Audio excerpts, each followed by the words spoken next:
They called him Baba, a nod of respect, a rallying cry, a viral hashtag. But behind the nickname stood a man who lived politics like a marathon. Decades of detention, dozens of rallies, 5 failed bids for president, 1 prime ministership, and a legacy built on scrap yards of protests and blueprint rooms of reform. Born into the Odinga dynasty on January 7th, 1945 in Masino, Raila Amolo Odinga inherited more than a name. He inherited a movement. He grew up borderline engineer, turned opposition kingpin, mergers and alliances strategist, Pan-African voice. And then, quite suddenly, at 80 years old, he collapsed on a morning walk in India and passed away on October 15, 2025. His death didn't mark an end so much as it triggered a national reckoning. The crowd surged, the flags flew half-mast, WhatsApp threads multiplied, and the Twitter X trending list filled with hashtag #HSRIPBaba. For Gen Z, he's not just part of the history books. He's in their memes, their audio clips, their protest videos. This story isn't just about what Raila did. It's about how he became Kenya's most streamed political brand, and what his departure means now. Raila Odinga wasn't born into silence. His father, Jaramogi Oginga Odinga, was a founding figure of Kenya's fight for independence and served as vice president. From day one, Raila's path was written in the margins of power and protest. He studied in Germany in the 1960s and 70s, earning technical expertise, ironically, a blueprint for the future he often opposed. Returning to Kenya felt like stepping into a gilded cage. Single-party rule, suppressed voices, opposition under siege. He watched friends vanish, rallies dissipate into tear gas, youth silenced by bullets. In those early years, engineering tools gave way to organizing protests in correctional cells. Detention became his classroom. As he later said, prison taught him to wait, to survive, to strategize. That transformation sculpted the image of a man who was both shaped by power and determined to change it. He came to symbolize a bridge between Kenya's liberation past and its digital, protesting future. Someone who refused to accept that the revolution was complete. If you're chasing rise and fall and rise stories, Raila's 1990s to 2020s trajectory is your textbook. He entered parliament in 1992, then dived into a continuous loop of next election, next chance. He ran for president in 1997, 2007, 2013, 2017, and 2022, 5 attempts, 1 dream. The 2007 campaign peaked into a crisis. Alleged rigging, tribal violence, thousands killed, and Kenya in flames. That wasn't defeat, it was a turning point. The power-sharing deal that followed made him prime minister from 2008 to 2013, ushering in the 2010 Constitution, which redefined Kenya's governance. He proved you could lose the vote, yet still change the rulebook. His rallies became live streams before live streams existed. Youth on the internet, protest songs on TikTok, the broken handshake memes. When the Supreme Court nullified the 2017 election, many called it validation of his movement. He wasn't just running for office. He was running the idea of the ever-challenger, someone who wouldn't stop, even if they never won in the conventional way. 3 moments stand out: December 2007, February 2008, and the March 2018 handshake. First, Kenya almost tore itself apart after 2007.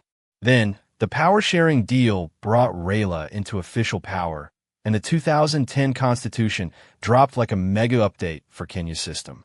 He went from protest trails to decisions around devolved government, land reform, and constitutional rights.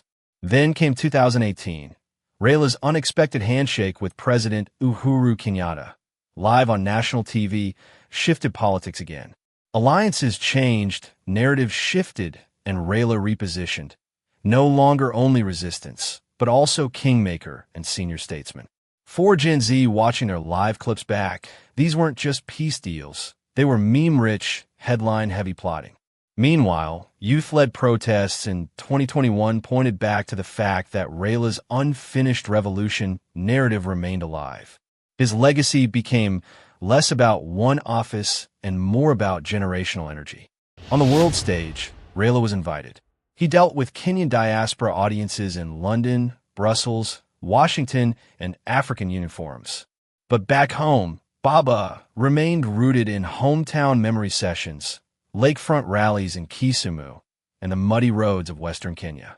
His family, his wife Ida, his children, the extended Odinga clan, all featured in the narrative. Even his attire, the cowboy hat, his nickname, his River Nyanza base, became branding.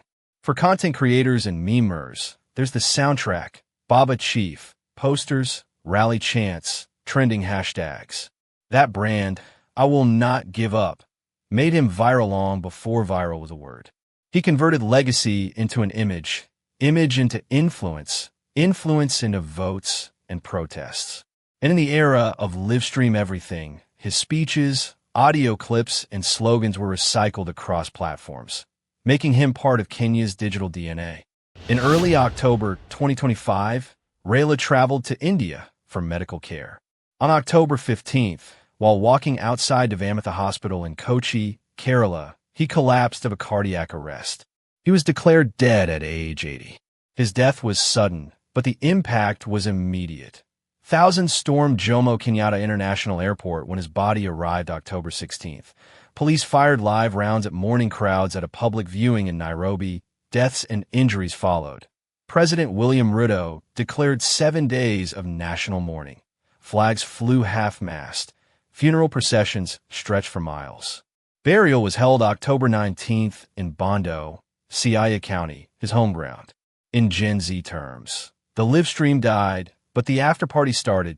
TikTok challenges with the hat, custom hashtags, hashtag #MHSRIPababa, memes remixing his rallies, and a national conversation about what his passing means.